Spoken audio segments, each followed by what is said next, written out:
Hello friends, welcome to study with Kashi. Friends, आज की video में हम क्लास 12 फिजिक्स के टॉपिक बायोसेवर्ट का नियम, जो कि हमारा चैप्टर नंबर 4 गतिमान आवेश और चुंबकत्व से लिया गया है, वो करने वाले हैं। फ्रेंड्स, आज की वीडियो बहुत ज़्यादा इंपॉर्टेंट है क्योंकि बायोसेवर्ट का नियम आपके बोर्ड एग्जाम में 4 मार्क्स या 6 मार्क्स में पूछा जाता है। तो चलिए फ्रेंड्स, हम वीडियो को स्टार्ट करते हैं। देखिए, हम यहाँ पे लिखते हैं किसी धारावाही चालक ए बी के अल्पांश डेल्टा एल के द्वारा किसी बिंदु पी पर चुंबकीय क्षेत्र डेल्टा एल निम्न बातों पर निर्भर करता है। ये फ्रेंड्स लिखने से पहले हम क्या करेंगे, हम इसके डायग्राम को समझ लेंगे। हम इसके डायग्राम को समझेंगे। यहाँ पर हम मान लो हमने क्या लिया, हमने एक धारावाही चालक लिया। क्या लिया?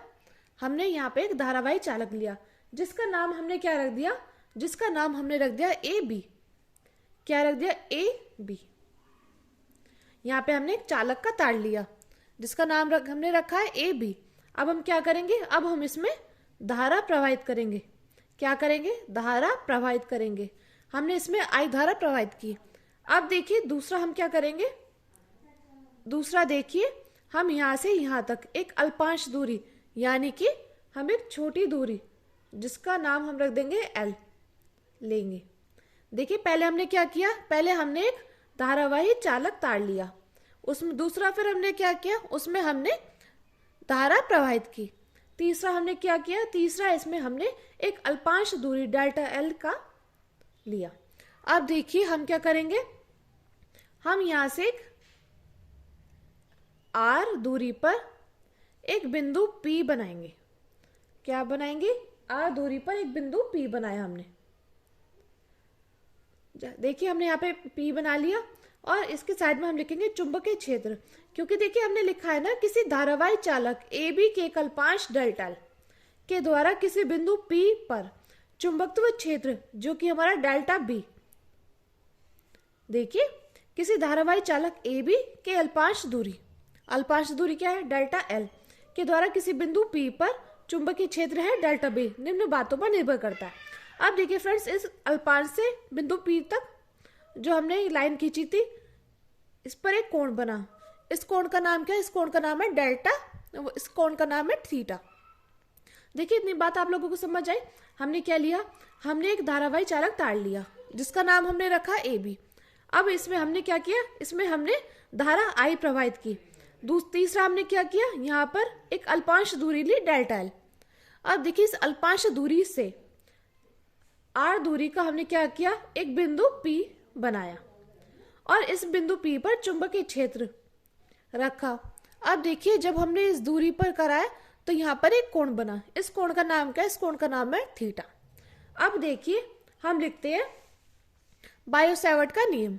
तो किसी धारावाही चालक ए बी के एक अल्पांश डेल्टा एल के द्वारा किसी बिंदु P पर चुंबकीय क्षेत्र डेल्टा बी निम्न बातों पर निर्भर करता है।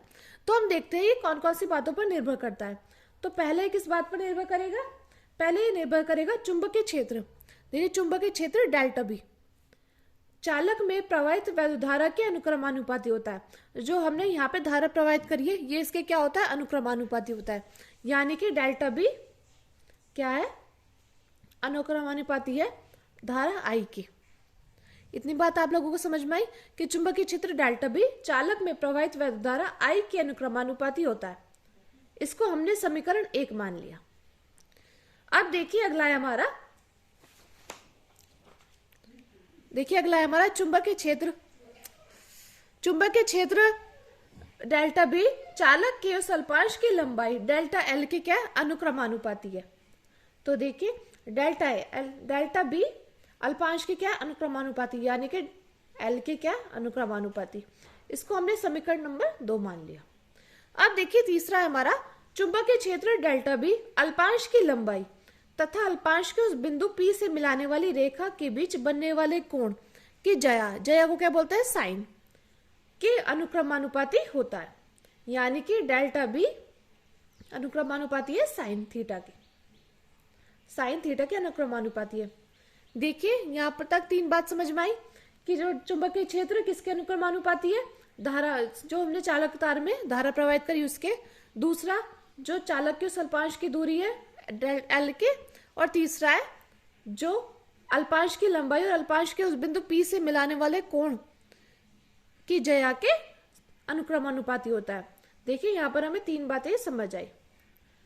चौथा है हमारा चुंबकीय क्षेत्र डेल्टा बी बिंदु P की अल्पांश से दूरी r के वर्ग के व्युत्क्रमानुपाती होता है। ये जो हमने r दूरी ली थी ना, इसके वर्ग के क्या होता है, व्युत्क्रमानुपाती। देखिए जो हमने दूरी ली थी ना r, इसके वर्ग के क्या होता है, व्युत्क्रमानुपाती होता है।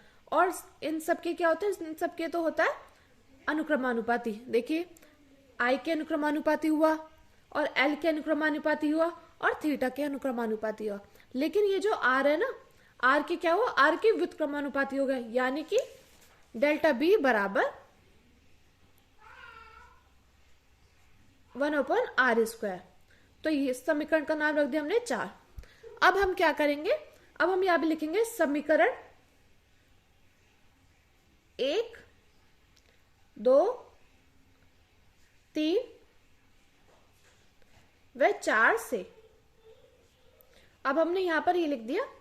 अब हम क्या करेंगे, डेल्टा बी अनुक्रमानुपाती क्या क्या था, पहला I था, फिर L था, फिर साइन थीटा था, और फिर अपॉन में क्या था हमारा, अपॉन में r²। देखिए तो ये क्या है, ये आ गया हमारा बायो-सैवर्ट का नियम। तो इस संबंध को हम क्या बोलेंगे, इस संबंध को बायो-सैवर्ट का नियम कहते हैं। लेकिन यदि चालक तार निर्वात में स्थित हो तो उत्पन्न चुंबकीय क्षेत्र क्या होगा। अब ये क्या, ये एक नियतांक है, तो कोई भी वैज्ञानिक जो नियतांक देता है उसका नियतांक का मान भी जरूर देता है। तो देखिए यहाँ पर नियतांक का मान क्या है, डेल्टा बी बराबर μ0/4π। अब देखिए I into L sine theta upon r²। तो फ्रेंड्स ये हमारा निकल कर आ गया है बायो-सैवर्ट का नियम।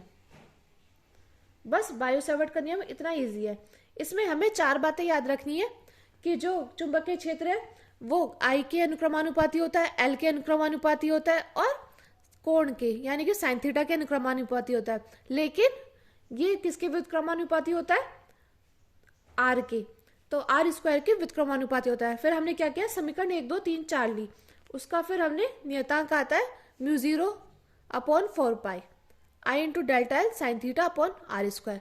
तो फ्रेंड्स ये आ गया हमारा बायो-सैवर्ट का नियम। मैं उम्मीद करती हूँ फ्रेंड्स आपको ये वीडियो अच्छी लगी होगी। अगर आपको वीडियो अच्छी लगी तो प्लीज़ हमारे चैनल को सब्सक्राइब कीजिए और वीडियो को लाइक, शेयर, कमेंट जरूर कीजिए। Thank you, thanks for watching.